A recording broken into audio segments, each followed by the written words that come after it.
আসসালামু আলাইকুম বন্ধুরা, আপনারা কেমন আছেন? আজকে আপনাদের মাঝে একটা নতুন ভিডিও নিয়ে চলে আসছি।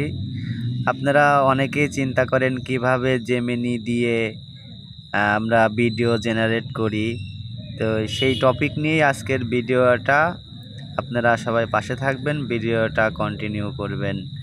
তে এখানে আপনাদের মাঝে যে ছবিগুলো আমি প্রথমে দিয়ে রাখছি, এই ছবির প্রত্যেকটা ভিডিওর আপনি পম্পলেটগুলা প্রত্যেকটা ছবির পিছনে আপনারা পেয়ে যাবেন। এখান থেকে আপনারা স্ক্রিনশট মেরে আপনারা গুগল ক্রোম কিংবা গুগলে গিয়ে ওখান থেকে আপনারা পম্পলেটগুলা কপি করে জেমিনি অ্যাপ দিয়ে আপনারা অতি সহজেই আপনারা ছবিগুলা জেনারেট করতে পারবেন। তো যেসব ছবি আপনাদের ভালো লাগে সেই সব ছবির পিছনে দেখবেন আপনার পম্পলেটগুলা আছে, ওখান থেকে আপনারা স্ক্রিনশট দিয়ে আপনারা ছবিগুলো জেনারেট করতে পারবেন। ধন্যবাদ।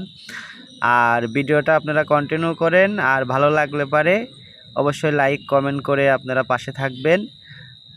ধন্যবাদ।